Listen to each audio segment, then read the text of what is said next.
Hawkeye is the Ringo Starr of the Avengers. Sure, as a character, Hawkeye, real name Clint Barton, is part of the most popular superhero team on the planet, but that doesn't change the fact that he's arguably the least essential Avengers member. After all, the team is made up of the heroic super soldier in Captain America, the eccentric tech genius in Iron Man, the bravado god of thunder, Thor, the rage monster in the Incredible Hulk, and the super assassin in Black Widow. And honestly, Hawkeye, the guy that's quite handy with a bow and arrow, kind of falls to the wayside in the grand scheme of things. Never mind that Hawkeye as a character is actually pretty fun in terms of his action beats, comedic delivery, and being well performed by Jeremy Renner. He is small, twice-baked potatoes compared to his peers, because they are big bags of potatoes. Big bags. This is honestly why Hawkeye Season 1 was such a shock. This 6-episode Disney Plus show, following everyone's least favorite Avenger, surprised audiences by being among the best Marvel Cinematic Universe Disney Plus shows. Hell, it's much better than WandaVision and Falcon and the Winter Soldier by any rate, especially Falcon and the Winter Soldier because that show sucked ass. And honestly, Hawkeye Season 1 is a shit ton of fun. It has some great banter from its two leads in Jeremy Renner and Hailee Steinfeld. It has some interesting themes in regards to vengeance, disability, and personal inspiration. It has a wholesome Christmas setting. It has some cool crossover cameos, some wild action, and just an overwhelming sense of enjoyability. It is really good. To explain why this is the case, let's start by discussing Hawkeye Season 1's story. The plot follows Hawkeye as he is in New York City attending the world premiere of Rogers the Musical, which is essentially a musical about the Avengers, and just like most musicals, it is pretty shit.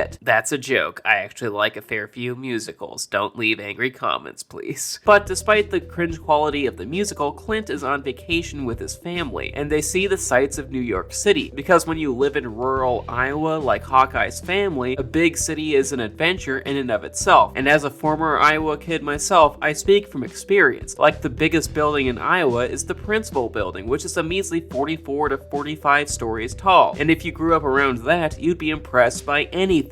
Just saying. However, Hawkeye's New York Christmas vacation is interrupted by Kate Bishop. See, Kate is a wealthy young lady who is a big fan of Hawkeye. As a little girl, she lost her father in the alien attack on New York City, which occurred during the first Avengers film, but gained an inspiration when she saw a man without superpowers and equipped with a mere bow and arrow valiantly defend New York City, and due to seeing him in action, Kate trained to become a master in archery and in martial arts, so that one day she too can assume the mantle of Katniss Everdeen. Fast forward to the present day, Kate is a very talented yet privileged girl. Hell, she can ruin a historically important piece of architecture and have her mother buy her way out of trouble because rich people, I swear. But things change for Kate when she stumbles upon a black market auction selling a lot of Avengers memorabilia, and when that said auction comes under attack, Kate steals a costume and defeats the bad guys, and even saves a golden retriever from oncoming traffic, which is pretty cool and probably netted her some nice bonus EXP. Yet, there is a problem. The costume Kate stole belonged to none other than the Ronin, who was an assassin that was present in the film Avengers Endgame that murdered bad guys Peacemaker style, which were actions that garnered the Ronin a lot of enemies in New York's criminal underworld. Bad guys who figured out the fact that the person in the suit was Kate Bishop and essentially putting her life in danger. This is when Hawkeye becomes involved in the story. As we know, Clint Barton himself was the secret identity of the Ronin, and as soon as he learns that someone is wearing his Crimes Against Humanity culture appropriation costume, he tracks down Kate Bishop and they try to work together to try and contain the damage so that Hawkeye can protect his family, Kate, and his reputation from both his past actions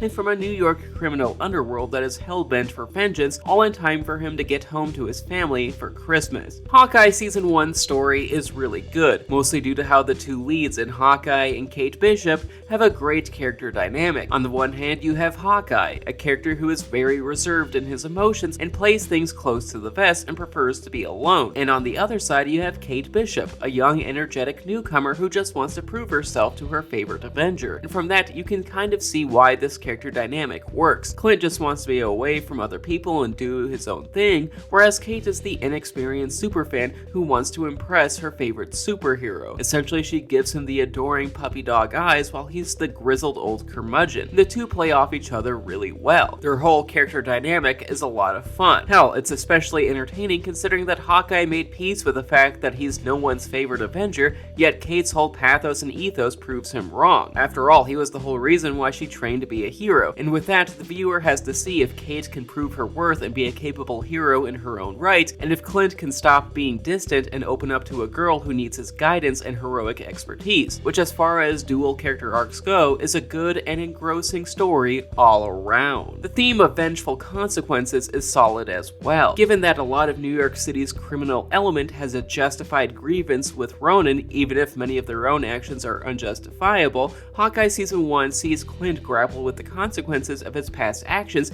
as he battles a respectable foe in Maya, who is an incredibly combat-capable woman, a higher-up in a gang, and is sympathetic seeing as she lost her guardian to the Ronin, meaning that this new potential lead regarding the Ronin, even though it actually was Kate Bishop just donning his costume, is difficult for her to let go. She has a vengeful vendetta that's justified, even though that said vendetta is against the show's main and title character. And admittedly, this plot element could have gone really wrong for Hawkeye as a show. After all, we need to be on Clint's side, seeing as he's the protagonist, yet we find it hard to entirely root against Maya because her anger is directed at the right place. And in that regard, the show could have gone wrong, mostly because our main protagonist went on a wrongful murderous rampage, all while the antagonist's anger over the death of her parental figure is entirely justified. If anything, she is arguably more morally in the right, more so than Hawkeye, at least in this instance. But thankfully, Hawkeye Season 1 handles this dichotomy quite well. Hawkeye is a hero who views his past actions with regret,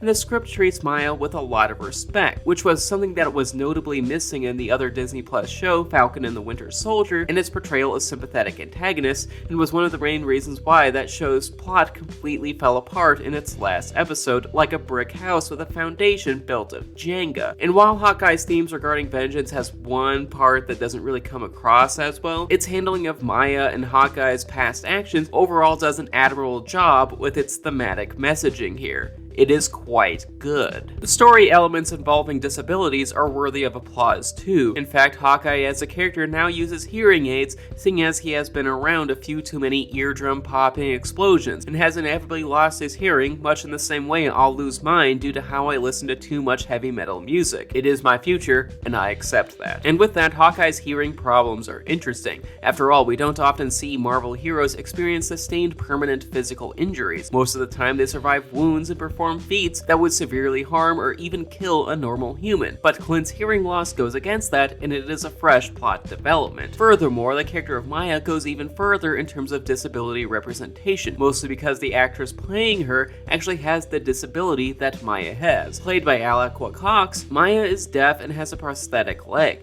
and the show really humanizes her, which is very notable. After all, in fiction, people with disabilities are often villains or use their disability as a reason as to why they are a villain. Fuck you, Detective Pikachu. But Maya is different. She feels like a fully fledged character, and her disabilities aren't used as a crutch for her character motivations. She's just a character who has disabilities. Disabilities she's aware of and points out when relevant to the story, and that's it. Her disabilities merely inform her character rather than define her. And in terms of on-screen representation, that's usually the best way to go, and Maya is proof as to why. Hawkeye Season 1 also has a stellar supporting cast. There's Kate's wealthy mother Eleanor, Kate's future stepdad Jack, who is so agreeable and nice about everything that it's more than a bit disconcerting. There are a bunch of LARPers that Clint meets and befriends, which is really funny because the scene where the normally reserved Hawkeye must confront an active in-costume LARP is a comedic riot. And then there's the bunch of crossover cameos, one of which is Florence Pugh's Yelena, aka Black Widow's sister, who is absolutely hilarious and has a great dynamic with Kate Bishop in terms of character development and witty dialogue dialogue. And the other character is a welcome surprise for longtime MCU fans, though some fans of this character were a little miffed by the show's portrayal of him, though I can't say who this is because spoilers. Though let me just say I was fine with this character and his portrayal, to be honest. The action is really inventive as well. The non-superpowered hand-to-hand combat is electric, and the trick arrows, i.e. the arrows that have other status functions like electricity or Play-Doh, are a lot of fun. Hell, the trick arrows are especially cool considering that they have that 90s era Christmas movie slapstick vibe going for it,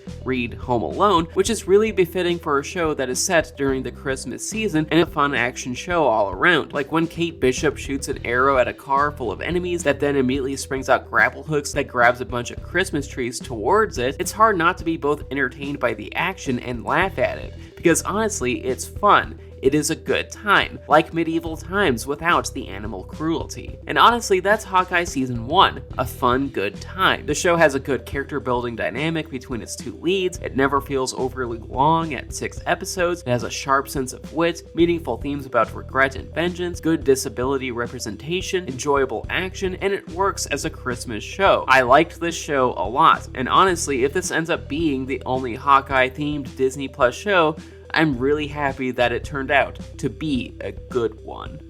See ya. And with that, that was the video. I hope you enjoyed it. Please leave a like rating, share, subscribe, ring the bell, and leave a comment telling me what you think of Hawkeye.